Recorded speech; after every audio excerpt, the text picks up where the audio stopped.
অত্যন্ত গুরুত্বপূর্ণ স্থান হচ্ছে ব্রহ্মস্থান। এই ব্রহ্মস্থানটা বিচার করার জন্য আপনাকে ঈশান কোণ থেকে নৈঋত কোণ পর্যন্ত একটা সরলরেখা, আর বায়ুকোণ থেকে দক্ষিণ পূর্ব, দক্ষিণ পশ্চিম থেকে দক্ষিণ পূর্ব কোণ পর্যন্ত একটা যদি সরলরেখা টানা যায়, ওই সরলরেখাটা যে বিন্দুতে গিয়ে মিশবে সেটা হবে ব্রহ্মস্থান বাড়ির। এর 1.5 মিটার রেডিয়াস, 1 থেকে 1.5 মিটার, 2 মিটার রেডিয়াসের জায়গাটা আপনি খালি রাখবেন। ওইটা হচ্ছে বাস্তুপুরুষের নাভি। এবার নাভি স্থানে যদি কোনো কলাম বা অন্য কিছু তৈরি হয় তাহলেও বাস্তুপুরুষ মারাত্মকভাবে পীড়িত হতে পারে। এবং সেক্ষেত্রে যেভাবে বাস্তুপুরুষ পীড়িত হবে সেইভাবে বাস্তুর যিনি মালিক হবেন তারও একই সমস্যা হওয়ার সম্ভাবনা বৃদ্ধি পাবে। পাশাপাশি আমরা এরপরে ঈশান কোণের পরেই যে কোণটার কথা আমাদের বিবেচনা করতে হবে সেটা হচ্ছে দক্ষিণ পূর্ব কোণ।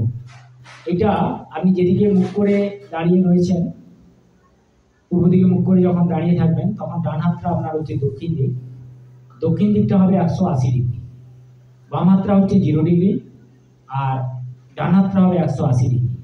90 ডিগ্রি এবং 180 ডিগ্রির মধ্যে স্থানটা হবে আপনার দক্ষিণ পূর্ব কোণ।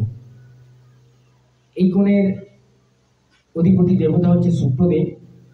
আমরা আমাদের শাস্ত্রে শুক্রকে একটা মহিলা কারক গ্রহ হিসাবে বিবেচিত করা হয়। তাই এই কোণটা বিশেষ করে বাড়ির মহিলাদের জন্য খুবই গুরুত্বপূর্ণ স্থান।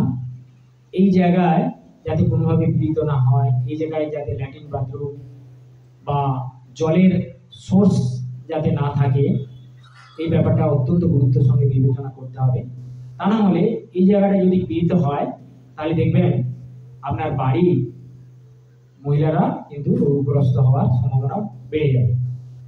তো এই বিষয়টা, কারণ প্রত্যেক বাড়িতে কম বেশি মহিলাদের উপস্থিতি থাকে, তো যখন বাড়ি করবেন এই বাড়ি দক্ষিণ পূর্ব কোণটা যাতে কোনোভাবে কাটিং না হয় বা দক্ষিণ পূর্ব কোণটাতে কোনো ল্যাট্রিন বাথরুম বা জলের উপস্থিতি না থাকে সেটা অবশ্যই আপনার বিবেচনার মধ্যে রাখবেন। এক্ষেত্রে বলে রাখি যে এই দক্ষিণ পূর্ব কোণটাতে আপনার সবথেকে আদর্শ স্থান হচ্ছে রান্নাঘর করা। এটা অগ্নিস্থান বলা হয়। এখানে যদি রান্নাঘর করেন তাহলে দেখবেন আপনার বাস্তুর যে এনার্জি লেভেলটা খুবই ভালো থাকবে। শুধু তাই নয়, আমাদের এদিকে যত হিট জেনারেট হয় যেসব যন্ত্রপাতি, যেমন টিভি, হিটার, ফ্রিজ ইত্যাদি, যেগুলো যন্ত্র থেকে আপনার তাপ উৎপন্ন হয়, এগুলো যদি এই কোণের দিকে করে রাখেন তাহলে বাস্তুর এনার্জি লেভেলটা ভালো থাকে। পাশাপাশি দক্ষিণ দিকে কথা বিবেচনা করা দরকার হয়। দক্ষিণ দিকটা অগ্নিতত্ত্ব, তাই আপনি এই দিকেও বাস্তুর মধ্যে যে সমস্ত জিনিসপত্রগুলো হিট তৈরি করে, হিট জেনারেট করে, সেই সব জিনিসপত্রগুলোকে আপনি দক্ষিণ দিক এবং পূর্ব দিক, দক্ষিণ পূর্ব দিক ঘেঁষে যদি রাখতে পারেন তাহলে বাস্তুর এনার্জি লেভেল ভালো থাকে এবং বাস্তুতে যারা বাস করবে তাদেরও ঊর্জাবান হওয়ার বা তাদের সুস্থ থাকার সম্ভাবনা বাড়ে। এর যে পরবর্তী যে কোণটা হচ্ছে সেটা হচ্ছে নৈঋত কোণ। নৈঋত কোণটা হবে আমাদের ঠিক ঈশান কোণের 180 ডিগ্রি, যেটা হচ্ছে দক্ষিণ পশ্চিম কোণ। এর ডিগ্রিটা হবে 180 প্লাস 45, 225। এই কোণটার অত্যন্ত গুরুত্বপূর্ণ, কারণ এই কোণের অধিপতি দেবতা হচ্ছে রাহু। আপনারা জানেন আজকালে লটারি খেলার খুব প্রচলন শুরু হয়েছে। প্রত্যেক মানুষ চাচ্ছে যে তার ভাগ্য ফেরাতে চান লটারি কেটে, কিন্তু দেখবেন 99% লোকই লটারিতে কিছু হচ্ছে না, লুজার হচ্ছে। সে তার বাড়ির অবস্থান বা নৈঋত কোণের অবস্থান ইত্যাদি না দেখে, বা তার রাহু তার জন্মপত্রিকার কি পজিশনে আছে সেসব না বিবেচনা করেই অন্ধের মতো সে লটারি খেলাতে যদি কেউ করতে থাকে তাহলে কিন্তু তার আর্থিক ক্ষতি হওয়ার সম্ভাবনা বেড়ে যায়। তো এই কথা মাথায় রেখে আপনারা যারা লটারি খেলতে ইচ্ছুক তাদেরকে আমাদের বিনীত আবেদন, আপনারা অবশ্যই এই নৈরিত কোণের জায়গাটা একটু ভালো করে দেখবেন, এখানে কোনো কোণটা পীড়িত কিনা বা এই কোণে কোনো আপনার কাটিং আছে কিনা বা এক্সটেনশন আছে কিনা। এক্ষেত্রে যদি কাটিং বা দরজা থাকে তাহলে খুবই খারাপ হয়, কারণ কি এই দিকটা রাহুদেব আমাদের মস্তিষ্কের উপর যথেষ্ট প্রভাব পড়ে। তো আপনি যদি আপনার বাড়ির এই দিকটা যদি দরজা থাকে তাহলে দেখবেন আপনার চিন্তা ভাবনা এমন কিছু ঘটবে যেখানে পারিবারিক সুখ শান্তিকে অনেকটা ব্যাঘাত করতে পারে।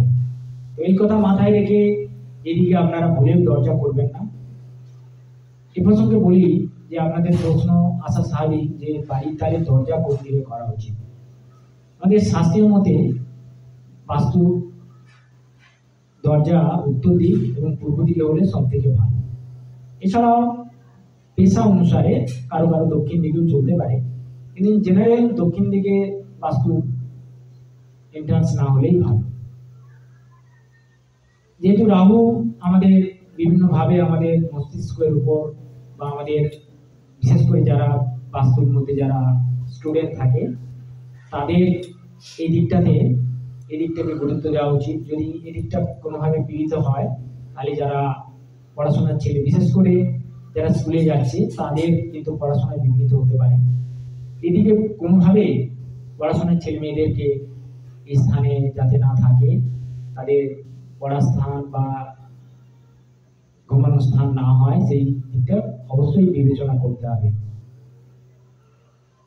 এরপরে ঠিক পূর্ব দিকের থেকে 180 ডিগ্রি যদি ঘুরে যাওয়া যায় তাহলে সেটা হবে পশ্চিম দিক। এর ডিগ্রি হবে 270, 225 প্লাস 45, 270 ডিগ্রি। এটাকে পশ্চিম দিক বলা হয়।